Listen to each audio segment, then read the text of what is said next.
corazón para escuchar el mensaje.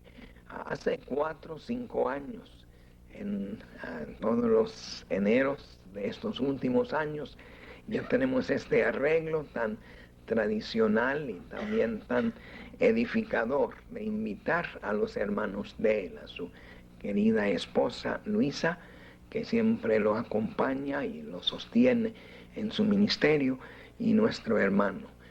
No tengo mucho que decir. Nuestro hermano nació en México, por eso es más mexicano que cualquiera aquí, porque creo que ya no lleva años, aún a mí me lleva unos años. Poquito. Muy bien. Ojalá que tuviera yo la fuerza que tiene el hermano, y debemos seguir orando por él, porque hace poco tiempo sufrió una intervención quirúrgica, y el doctor en realidad no quería que él viniera, pero él lo desobedeció para obedecer más bien al gran médico por excelencia. Pero apoyémoslo en nuestra oración. Pero nació en México de padres misioneros y pasó más de 50 años de ministerio entre los aztecas, y también en muchas partes de México. Tiene una preparación académica muy completa, pero sobre todo una vida entregada al Señor, y su persona con la de su esposa en estos años ha servido de gran reto. Para algunos nuevos, quizá nuestro primer punto de contacto fue que pues éramos amigos muy íntimos del hermano Hegel, y fue siempre el recordatorio de este hermano que Dios usó tan grandemente, tanto en Tamazunchale, de donde ha venido nuestro hermano, como aquí también en Edimburgo. Y al Señor le debemos muchísimo por la inversión de la vida de nuestro hermano Hegel. Y en cierto sentido, el manto, el ministerio de nuestro hermano, la voz del mensaje de la cruz, se sigue oyendo a través de nuestro hermano. Por eso es un alto privilegio que tenemos en el seminario de tener este arreglo, que Dios permita que siga por años más, para así escuchar el mensaje de la cruz. Hermano, de él con mucha confianza y con la libertad que da el Espíritu. Gracias, thank you so much. El hermano dijo que yo nací en México, muy cierto, un alto privilegio. Pero quiero agregar, porque México es todo un país, soy muy tunero. Nací en Río Verde, San Luis Potosí, el estado de las tunas, de las pitayas. Ahí crecimos, ahí aprendimos primeramente el español. Nuestra hermanita, doña Luisa Holguín, fue pilmama, mi mamá era doctora, mi papá era director del seminario, el colegio allí. Tenían poco tiempo con nosotros, pero qué tiempo con nosotros. Y la hermanita Luisa, nuestra pilmama, nos contaba esos cuentos famosos de Gorriflín y Gorriflás, y etcétera, y aprendimos el español primero. Y cuando regresamos a los Estados Unidos para visitar a mi abuelito, ni una palabra en inglés podíamos decir. Y el pobre abuelito, ¿cómo sufrió? Y un día dijo él a mi mamacita Catita, no regreses con aquellos muchachos sin que hablen el inglés. Afortunadamente, al regresar la segunda vez, ya hablábamos un poco inglés. México, para mí, es mi tierra. Las tunas, mi delicia. Con las tortillas de frijoles, de luego. Gracias a Dios por esta oportunidad. Ciertamente mi señora y yo siempre contamos, donde quiera que andemos, de ustedes, de aquí el hermano Johnson, hermano Parker, los maestros, la escuela, los estudiantes hispanos, los misioneros. Yo he dicho, donde quiera que hemos ido, a unas escuelas de habla inglesa, Y yo quisiera que visitaran este lugar, por ejemplo, como ahí en Tampico, en el seminario, donde vamos a ir, y entramos en Chale también, para ver estudiantes serios, que no pierden tiempo, no andan por las orillas, porque conocen, han nacido y han crecido en un ambiente peligroso, donde el creer en Cristo sobreviene persecución, presión social, y donde cuesta aceptar a Cristo. Esa clase de estudiante, perdone, vale la pena. Y para Cristo son soldados ya bien formados para aquella lucha cósmica que la cruz nos ofrece la victoria. Padre nuestro, te damos gracias por tu palabra.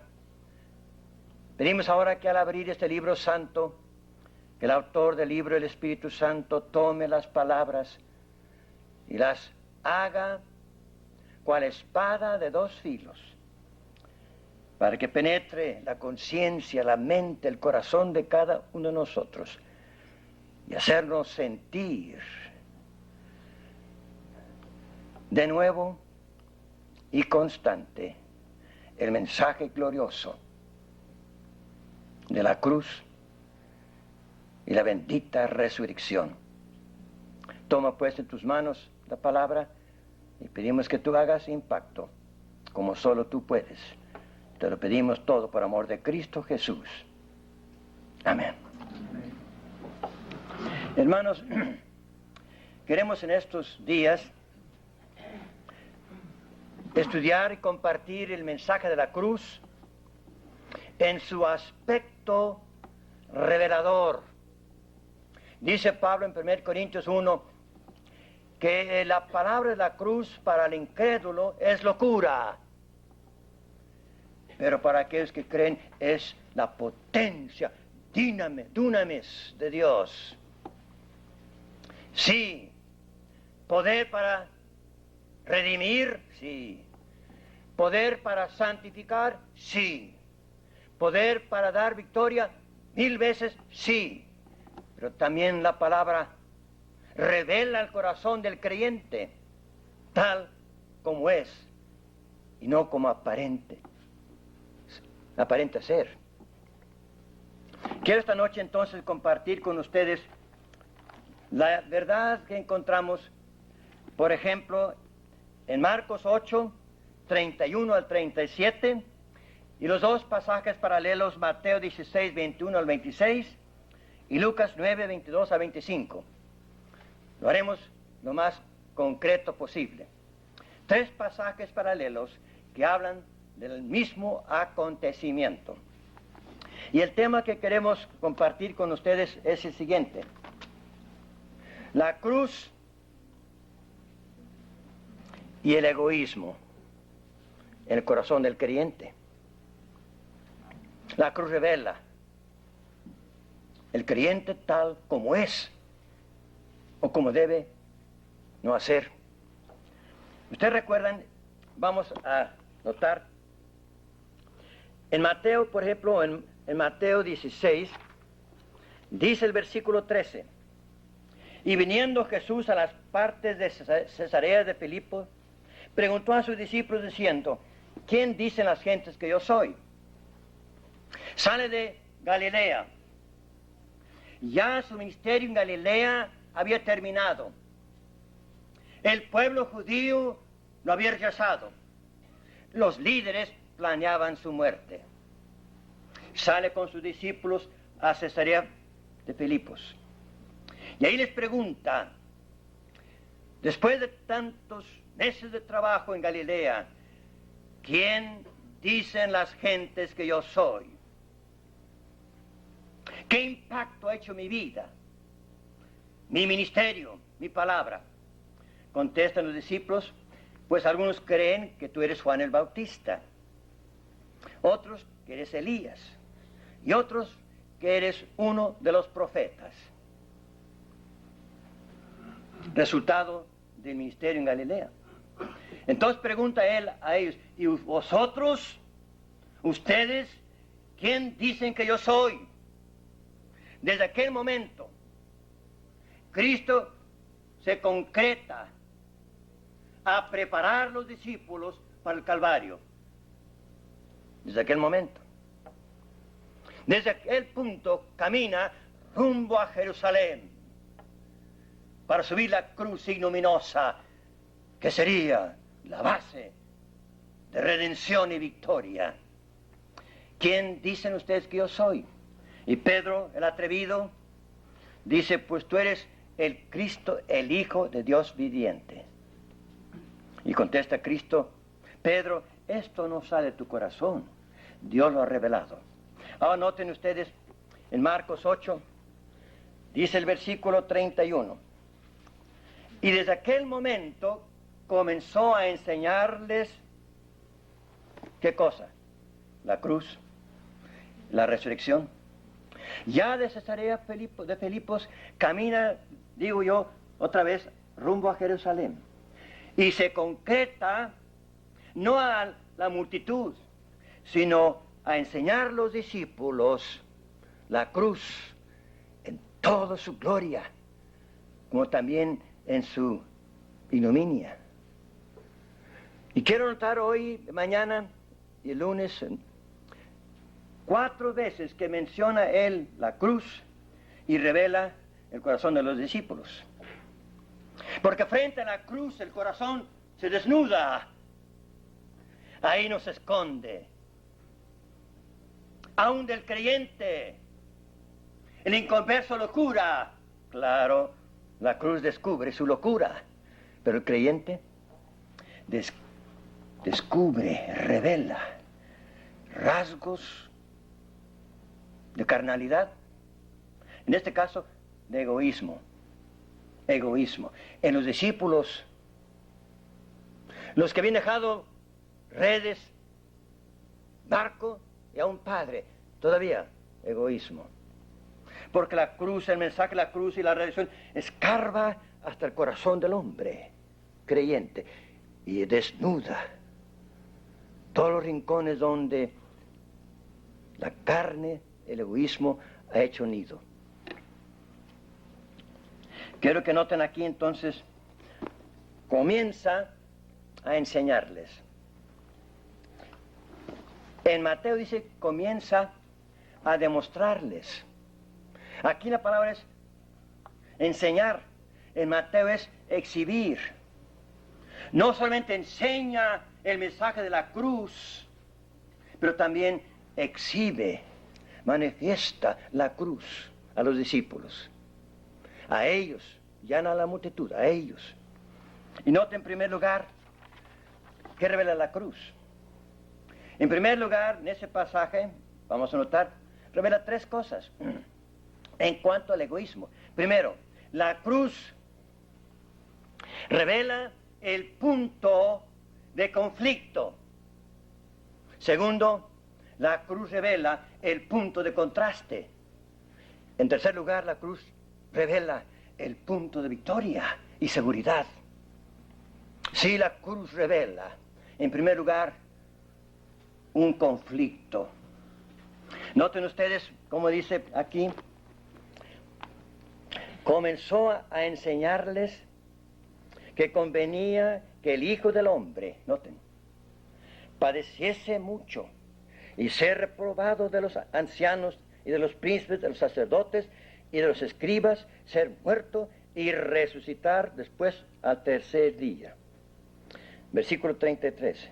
Apártate de mí, Satanás.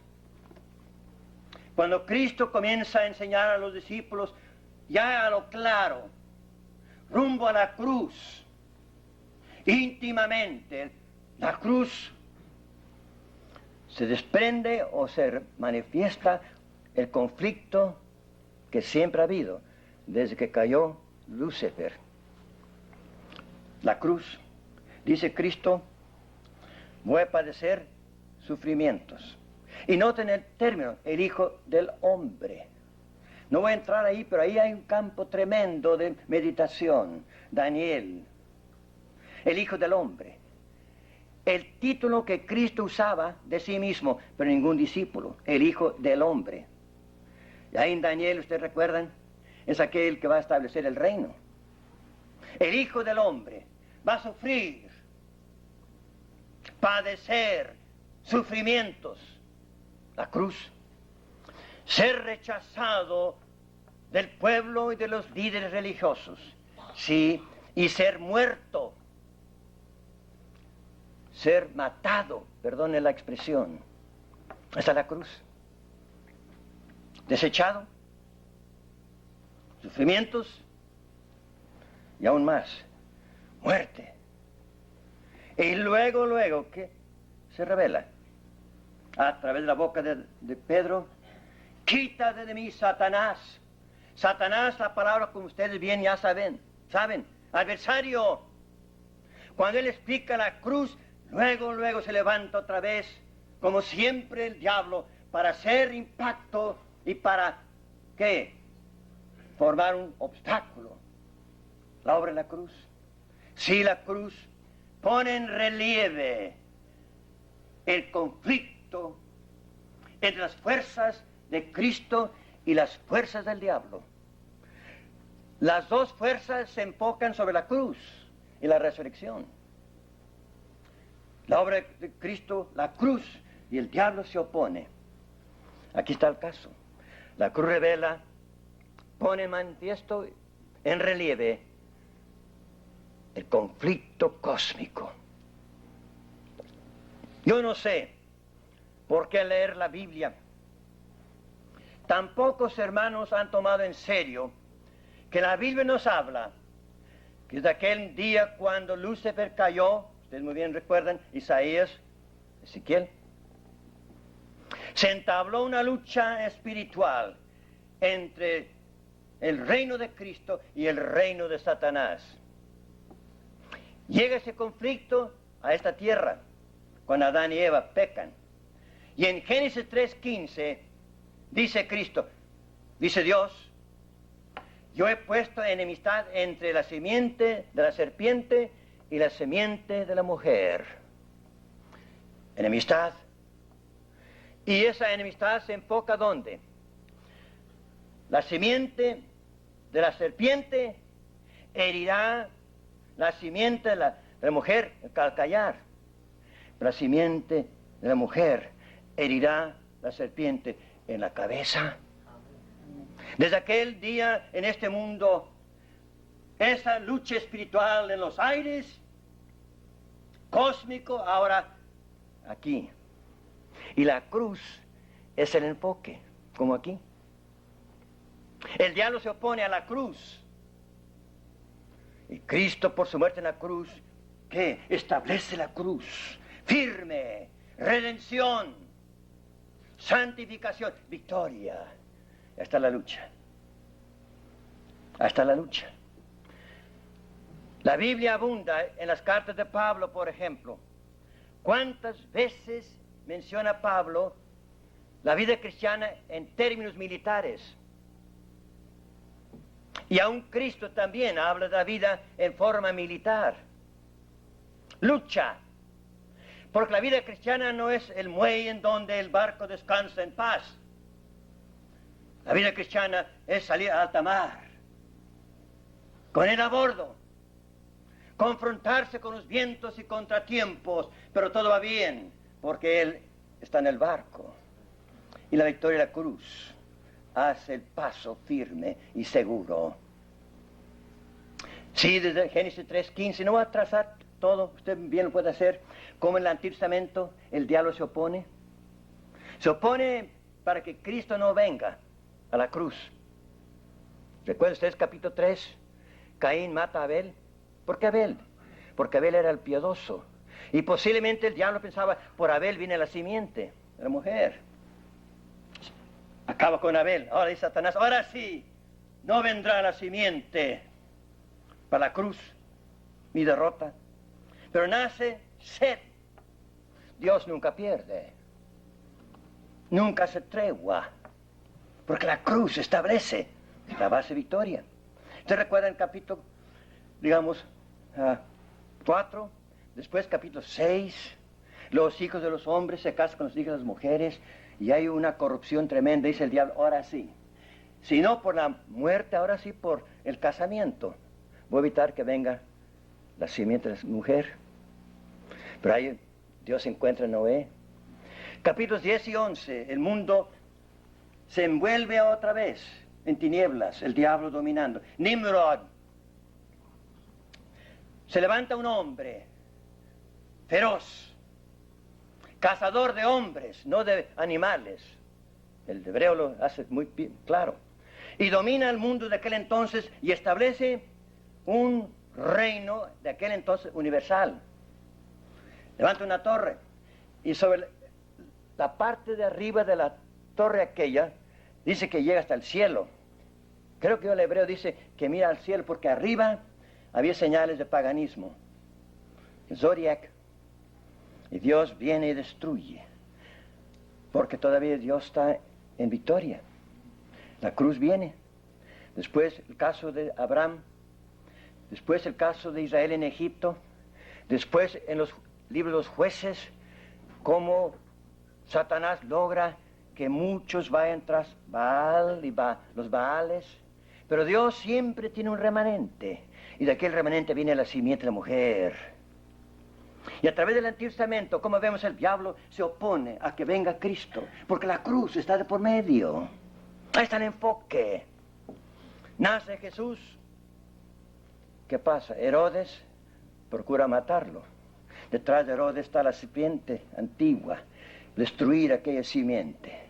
Pero Dios revela a José y van a Egipto. Viene Cristo, es bautizado, es llevado por el Espíritu Santo, y el griego es bastante fuerte. Fue llevado al desierto para un encuentro tremendo con Satanás. Yo no creo que Satanás estaba muy a gusto con aquello, porque Cristo entró entre las fieras, no únicamente animales, pero el mero león, que bramaba, pero ya no realmente tenía dientes para morder. Y ahí conquista. Durante su ministerio, ¿ustedes recuerdan cuántas veces procuró que no fuera a la cruz? El viento, que por poco lleva aquel barco al naufragio. Cristo pone freno al viento. Y creo que el griego ahí hace muy claro el hecho que detrás del viento estaba el diablo, pensando locamente que podía destruir a Jesucristo. Se levanta y domina los vientos y la tempestad. Y los discípulos, ¡qué hombre! Que aun los vientos le obedecen. Y cuando llega rumbo a Jerusalén, se oponen a que vaya detrás de ellos el diablo. Detrás del diablo. La cruz es el enfoque. Es el punto donde se revela aquel conflicto eterno, a lo menos del pasado hasta el presente, hasta que venga Cristo, entre la lucha espiritual y cósmica. Jóvenes, yo no sé por qué, repito, no se hace muy bien claro el mensaje de la Biblia, que la cruz no solamente es el enfoque de la redención, pero también es el enfoque de la victoria en la batalla, en la lucha espiritual, la cruz. Dice Juan 1, en la epístola 15, el que ama al mundo es enemigo de Dios. Detrás del mundo, las fuerzas satánicas.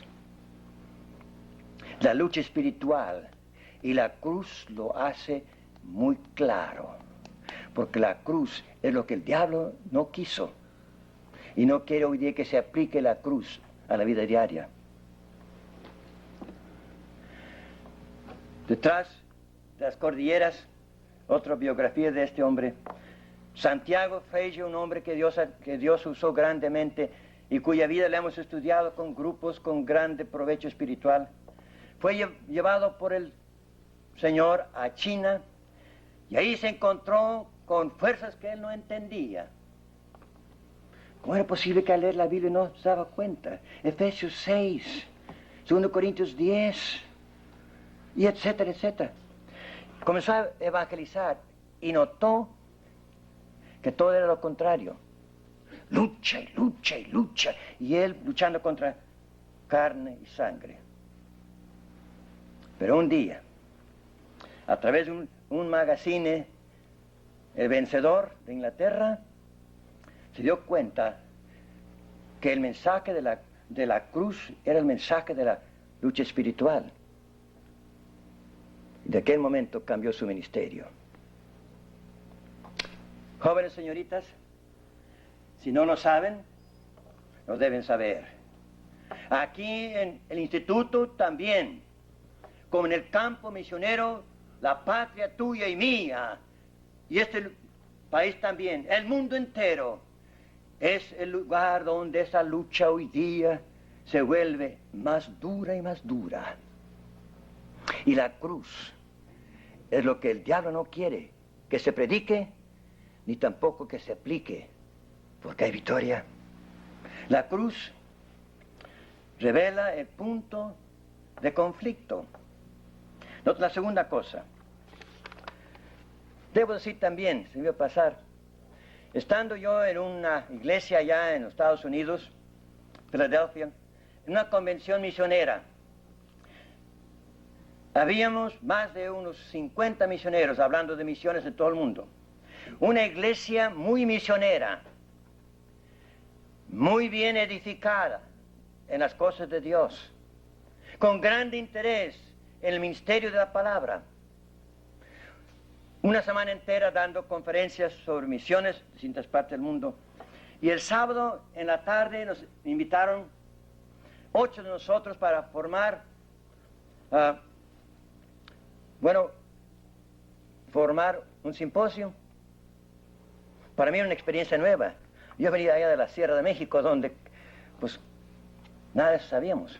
Pero nos tocó estar. Yo entré a la plataforma con temor santo, perdone, y me senté en aquel lugar pensando, bueno, si van a comenzar por aquí las preguntas, me toca la última. Y el grupo era muchachos de la universidad, cristianos y no cristianos, para hacernos preguntas. Y claro, las preguntas eran como la siguiente: ¿cómo puede el hombre conocer la voluntad de Dios? Y el hermano Bowen, un veterano de las misiones, comenzaba por este lado. Dije, qué bueno, ya comenzó, aquí me toca, ya casi la respuesta ya está hecha. Cuando llegaba a mí, pues casi repetía yo. Me salvé. Pero vino una pregunta que yo no pude escapar, ni quise. La pregunta de un joven fue esto: hermanos, ustedes que representan varias misiones, ¿cuál sería un requisito indispensable para un candidato para el ministerio, para el servicio misionero? Bueno, como soy el hermano aquel, profundamente salvado, sí. Un llamamiento divino, sí. Y cuando llegó a mí, dije, bueno, ahora sí, no puedo escaparme. Ya la respuesta se ha contestado hasta cierto punto, pero yo creo que le falta. Yo dije esto, perdone. Para nosotros allá en México, nuestra misión, además de los requisitos que se han mencionado, demandaríamos de cada candidato que entendiera, que supiera que el servicio cristiano es un servicio militar.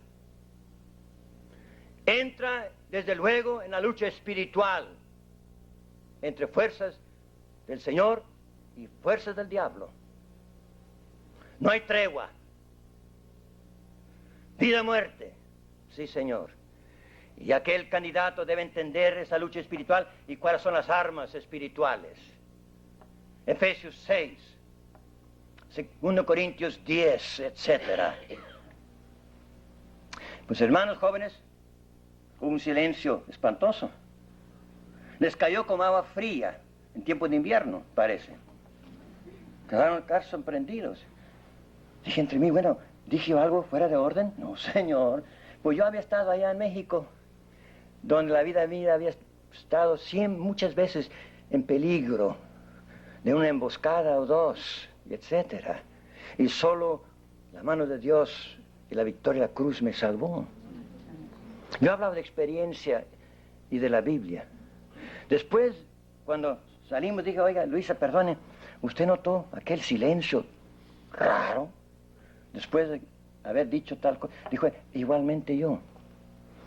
Pregunto, jóvenes, sería hace 15 años, ¿por qué les cayó algo raro a una iglesia misionera, a una iglesia muy espiritual,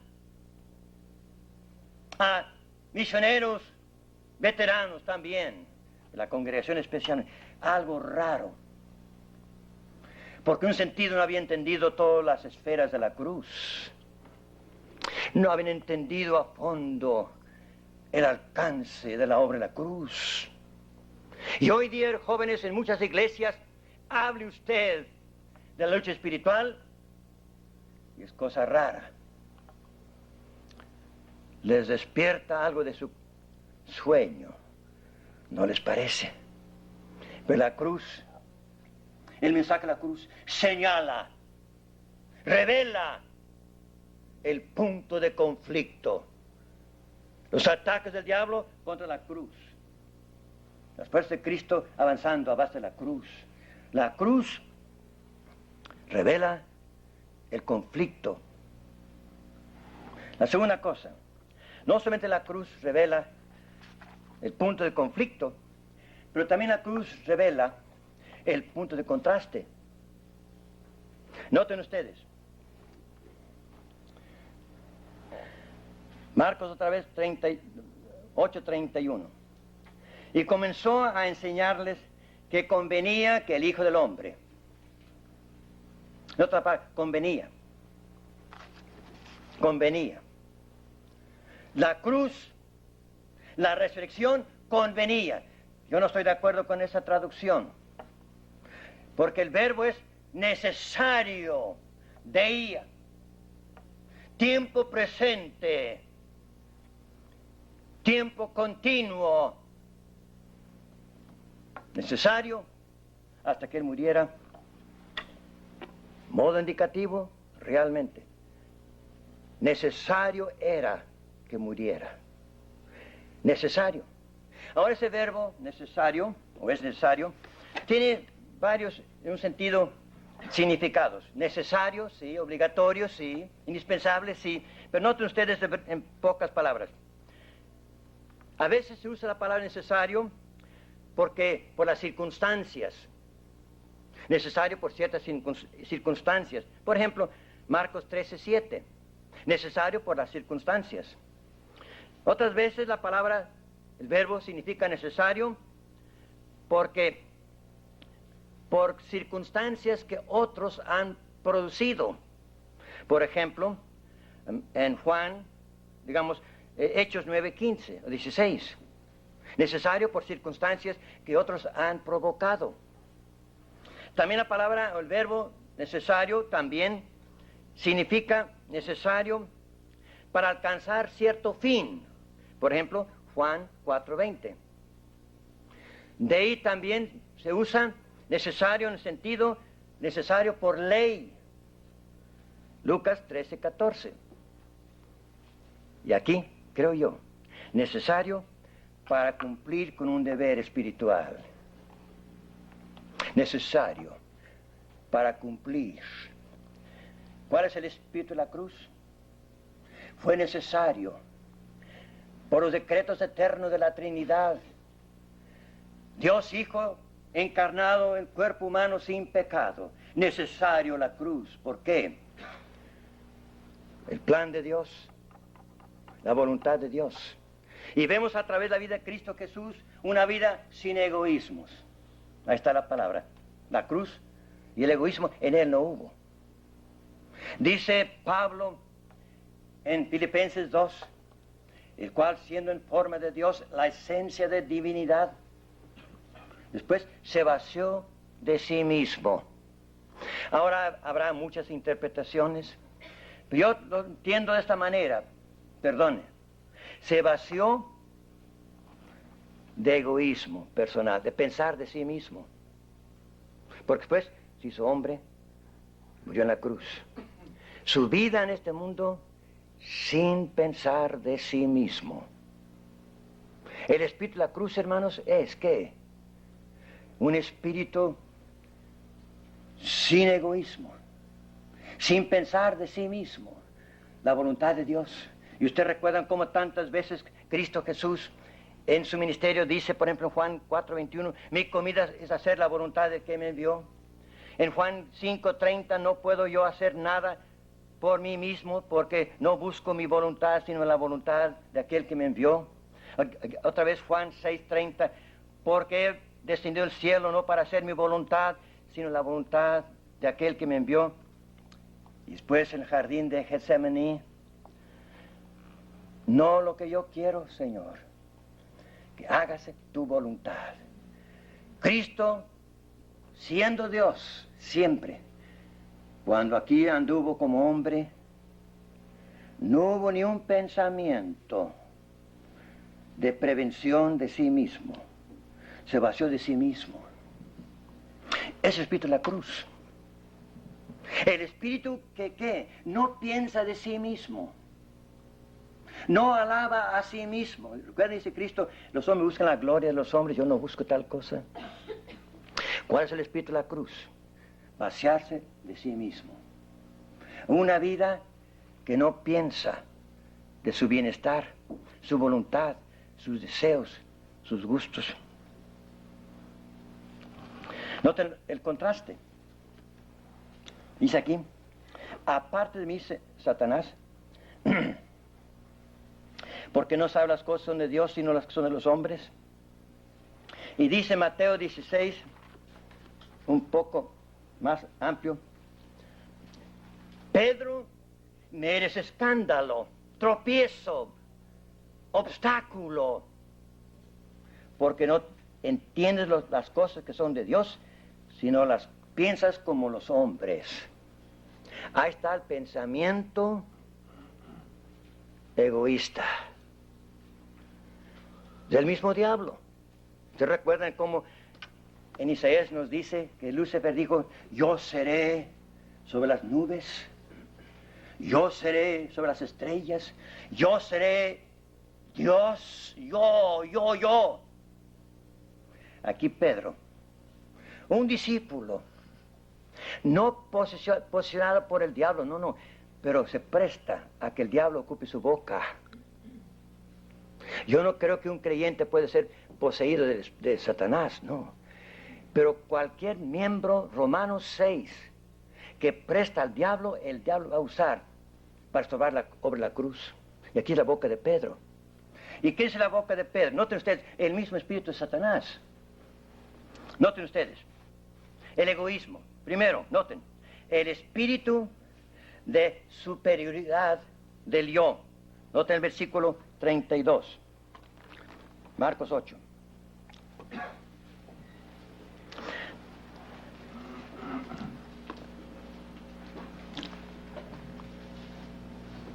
Noten, entonces decía esta palabra, entonces Pedro le tomó y le reprendió. Le tomó, no tapa, le tomó.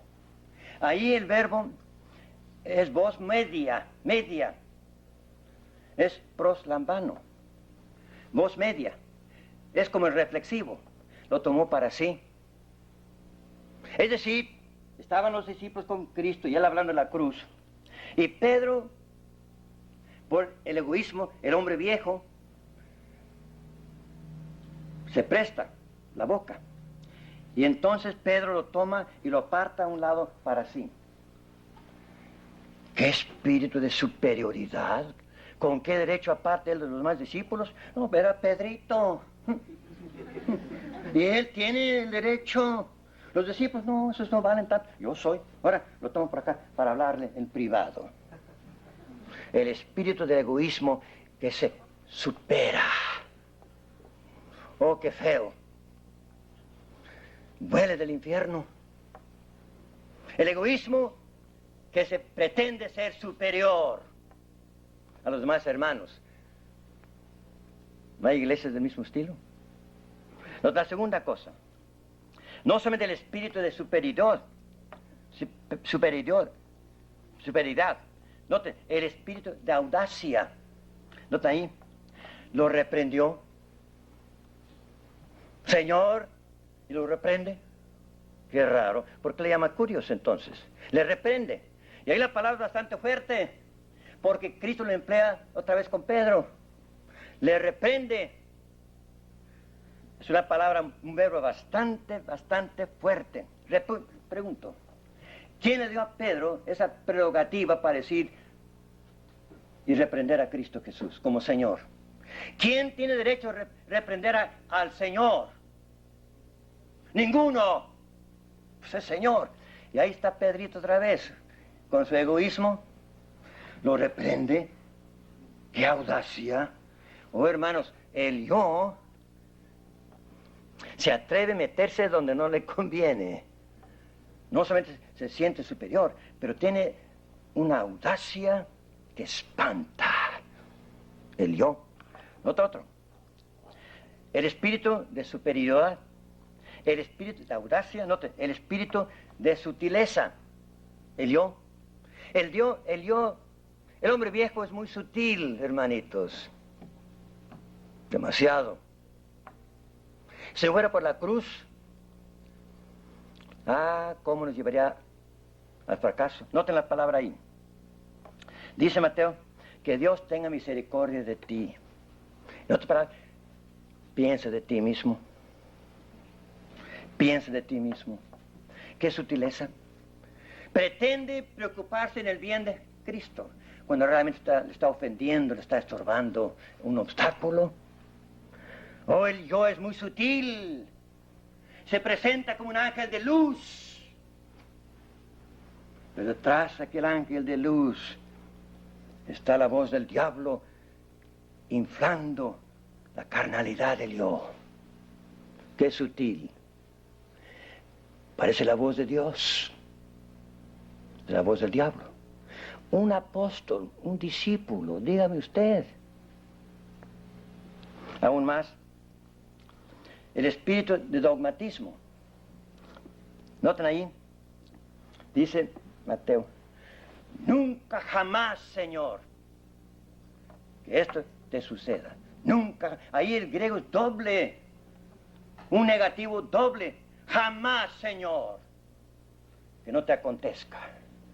Qué dogmático es el yo. Decir al Señor no solamente reprenderlo, piensa en ti mismo, pero dice que no, Señor, jamás vas a la cruz. ¿Por qué? Es el eco de la voz del diablo para que no vaya a la cruz. Qué dogmático es el egoísmo. Aún más, el yo es el espíritu de interés personal. Piensa de ti mismo. Considera el caso. ¿Qué vas a ganar con la cruz? Mejor reinar como rey. Pretende interés personal cuando no lo es. Y como otra vez la carne, el egoísmo, pretende que el bien de otro cuando realmente está procurando el bien personal. Amén. Aún más, noten ahí, dice Cristo, porque piensas como los hombres. El egoísmo es el corazón del humanismo. Pensamientos del hombre, ideas del hombre, no las de Dios. Qué horrible es el yo. El hombre viejo. Gracias a Dios, como vamos a ver más tarde, rápidamente, Romanos 6. La cruz acaba, lo crucifica. ¿Sí? Noten los dos. El espíritu de la cruz en Cristo y el espíritu del diablo en la boca de un obrero de Dios. Egoísmos. Oh, hermanos, a través de la Biblia, ¿qué encontramos? Que el fracaso de muchos creyentes, no la derrota eterna, pero el fracaso en muchos casos es porque han dejado que el yo domine. Por ejemplo, de paso nomás, Génesis 13, Abraham llega a Canaán, levanta un altar, y luego encuentra hambre, y corre a Egipto. Y ahí el hebreo dice, para estar un poco de tiempo hasta que pase el hambre. Va a regresar, así piensa. ¿Cómo le engaña? ¿Por qué corre a Egipto? ¿Qué busca en Egipto que no puede encontrar en Canaán? En Canaán cuenta con la presencia de Dios, levanta un altar, invoca su nombre. Su tienda de campaña. Ahí cuenta con Dios. Hambre, sí, pero Dios de por medio, ¿qué importa? Corre a Egipto. ¿Por qué corre a Egipto? Intereses de egoísmo. Y pobre David en la azotea, en vez de estar allá en la lucha con sus soldados, mira con ojos de carnalidad a una mujer. Ahí el egoísmo en forma de carnalidad, un fracaso. Salmo 51. Sí, el espíritu de la cruz o el espíritu del egoísmo, de boca de un siervo de Dios. Hermanos, no sería en vano enfatizar este hecho. Porque hoy día, ¿qué vemos? Un hermano me contaba, vino a visitarnos, sentamos en Chale, era encargado de la agencia bíblica en Chicago, un hombre de Dios, interesante, un hombre muy genuino.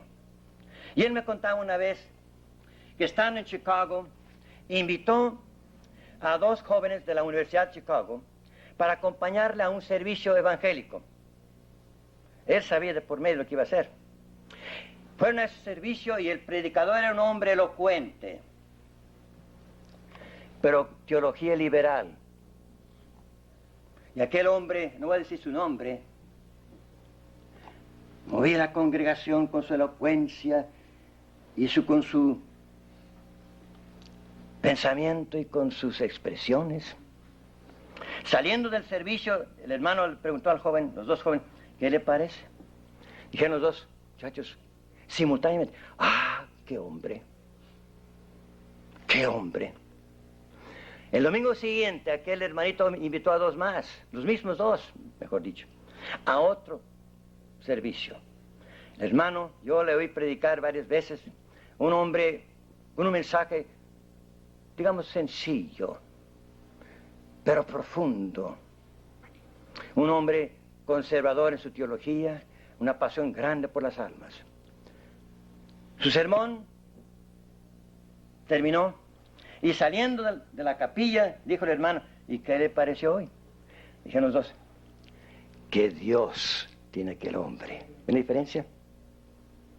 ¿Cuántas veces, jóvenes, y lo digo porque hay peligro, usamos el púlpito como una silla de montar para que el caballo demuestre nuestra avidez? Es puro yo. Tantas veces hacemos servicios cristianos, digamos, pero la base es el egoísmo, para que la gente nos vea. Ah, mire cómo pesca este hombre. Ah, qué caray. No hay otro como él, mire más cuánta gente. ¿Y cuál es el motivo?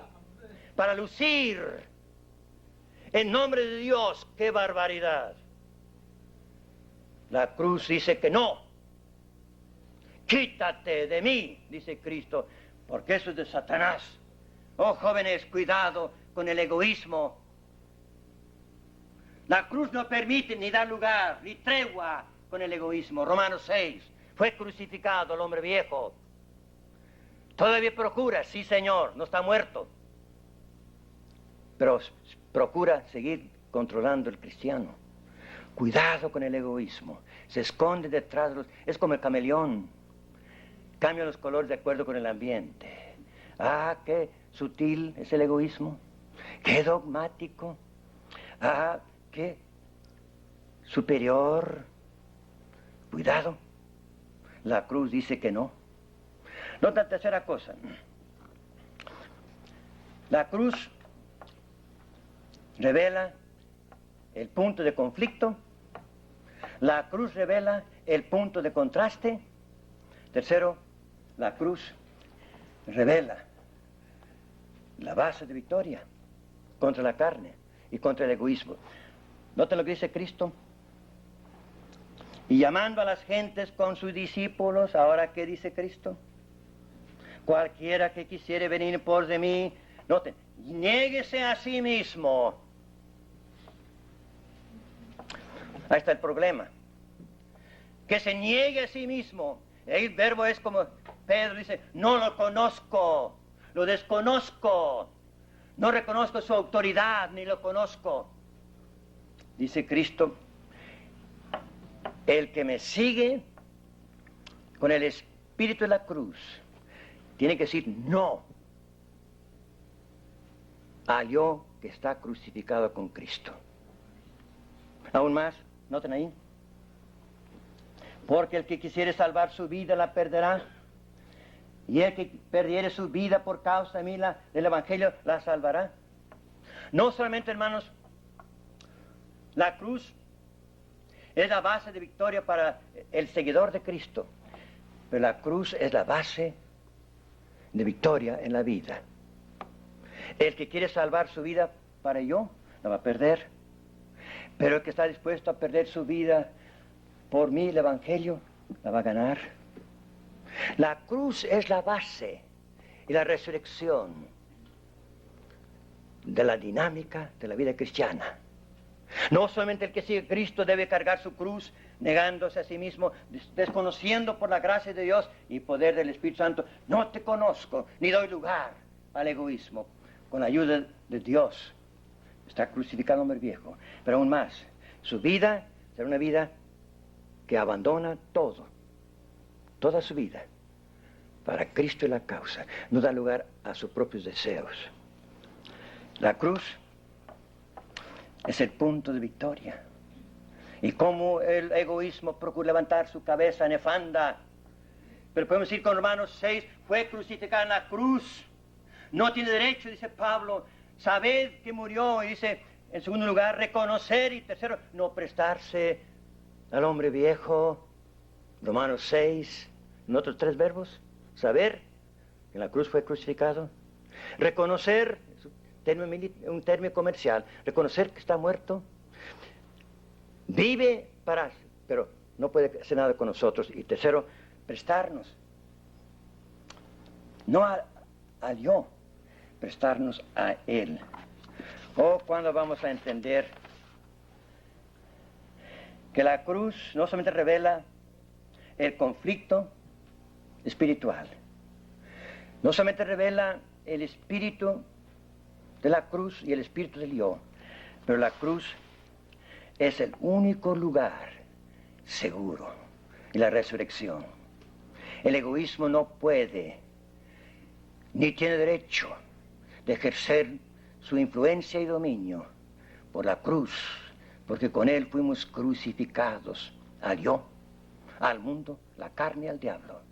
La victoria de la cruz, donde el hombre viejo y el yo crucificado fue. Ya no debemos estar bajo su dominio. Seguirá procurando otra vez conquistar y reconquistar lo que perdió. No tiene derecho. Y podemos decir, quítate, porque en la cruz Cristo te venció y Cristo vive en mí su vida. Me preocupa solamente su gloria, su voluntad, lo que a Él le corresponde. La cruz, el punto de victoria contra el egoísmo. Este librito se ha traducido al español, todavía no. Hemos procurado encontrar dónde se haya publicado, pero encuentro que no. El otro, muy bonito también, que aquí tiene usted en la librería, Nacido para la batalla, está en español. Consígalo. Tremendo, tremendo. Libro escrito por Arturo Matthews, un hombre de Dios en China. Vale su peso en oro. Este todavía no, pero otra biografía que se llama Detrás de las Cordilleras, por la señora Howard Taylor. Y cuenta ella, como cuenta aquí también la hija de él, que trabajando allá en China, entre la gente muy primitiva, carnal, casi caníbales, vio que no podía, como hemos dicho ya. Llegó un momento cuando comenzó a desanimarse por completo. Y viene la voz del diablo a su egoísmo y le dice: Santiago, ¿verdad que tus oraciones Dios no contesta? Que es sutil. Por donde quiera él veía que su obra no hacía eco. ¿Verdad que la gente no se convierte como tú esperabas? ¿Verdad que tú eres un fracaso aquí? ¿Que tú has malentendido el llamado de Dios y por eso estás aquí equivocadamente? Y dice Santiago Frazier que en aquel momento comenzó él a desanimarse de tal manera que cuando oraba parece que las palabras rebotaban de la pared, del cielo del cuarto. Y llegó al grado que pensaba suicidarse. Un creyente, un obrero. ¿Por qué? Porque no veía que él hacía mucho, cierta forma de egoísmo, que no hacía impresión, no hacía impacto. Y como digo, hermanos, aquel magazine del vencedor cayó en sus manos. Y aquí hay un párrafo tremendo que le hizo saber que el desánimo es pecado, que el pecado es egoísmo, el desánimo es egoísmo, pero que en la cruz hay victoria. En aquel momento Santiago Frazier se levanta del desánimo y se levanta cual gigante, porque en el nombre del Señor, y cuya base la cruz, comienza a ser tremenda obra por Dios, de tal manera que ha hecho historia en la obra misionera, porque no había egoísmos. No contaba las cabezas para saber si había hecho mucho o nada. No veía si había tanto fruto o si no buscaba algo para agradar al yo. Como cuenta aquí, la gloria del Señor, la victoria de la cruz. Y cuando aquel hombre murió a los 52 años, si recuerdo bien, dejó detrás de sí una obra que habla elocuentemente, aún hoy con el comunismo, de una obra que se levanta sobre la base de la cruz, la victoria de la cruz, y permanece, porque obra fue hecha, no con ideas carnales, no con propósitos egoístas, para la gloria de Dios. Sí, el primer mensaje de la cruz rumbo al Calvario, a sus discípulos únicamente, fue el mensaje de la cruz para revelar en gran parte el egoísmo en el corazón de los discípulos. ¿Cómo podían caminar rumbo a Jerusalén cuando esperaban que ahí se llevaría a cabo lo que él acababa de decir? Sin embargo, ahí rumbo a la cruz, los discípulos todavía abrigan conceptos egoístas. 3 años de estudio, 3 años de comunión con el Señor, 3 años de intimidad con el Señor, y todavía, cuando habla de la cruz y camina rumbo a Jerusalén, todavía en el corazón se levanta la cabeza de egoísmos, el yo. Jóvenes, pregunto, el yo se revela a la luz de la cruz. Ahí fue el yo crucificado, y ahí fue el hombre viejo crucificado. Y la cruz pone en manifiesto todo aquello en la vida tuya y mía donde hay egoísmos todavía. Y las hay. Nomás rasque usted un poquito. Ah, qué insulto. Nos critican un poquito. Ah, cómo nos enojamos. No nos hacen caso. Nosotros. Qué egoísmo.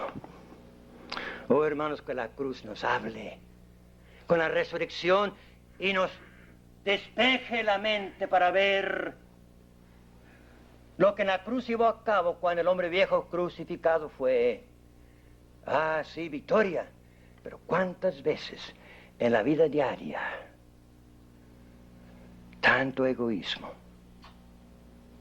En la escuela bíblica puede haber, en la iglesia, oh, como hay. En el campo misionero, el problema entre personalidades. Ah, ¿qué problema? En la iglesia se divide por qué personalidades. Y unos van por acá, otros van para acá, unos con Pedro, otros con Juan, o con Pablo, etc. ¡Qué horrible! Cuando la cruz pone el remedio al egoísmo. Jóvenes, que la cruz, con el poder del Espíritu, crucifique lo que en la cruz fue crucificado, el hombre viejo, todos los días. Ya no vivo yo, Cristo, su gloria, su plan, su voluntad. ¿Qué me importa? Si yo trabajo tantos años y no veo mucho fruto, si es para la gloria del Señor, alabado sea. Si me toca estar en la cárcel para sufrir, ¿qué importa sea? Con tal que Él sea glorificado. Jóvenes, frente a la cruz se revela esos egoísmos. Gálatas 5, obras de la carne, y cómo ofenden al Señor. Quítate de mí. Estás hablando en términos satánicos. Rumbo a la cruz. Que Dios nos ayude. Que el Espíritu de Dios ponga en manifiesto, como fue el caso de Pedro y los demás discípulos, que la cruz no da lugar para el egoísmo. Porque la cruz crucificó el egoísmo. La obra de Dios se lleva a cabo sin egoísmos. La voluntad de Dios es suprema. ¿Escudriña su corazón, joven? ¿Y el mío? ¿Cuántos egoísmos? Y se esconde detrás muchas obras buenas. Qué sutil. Dios nos ayude a dejar que el Espíritu Santo tome la cruz que crucificó al hombre viejo y crucifique a cada instante cuando sea necesario, cuando se levante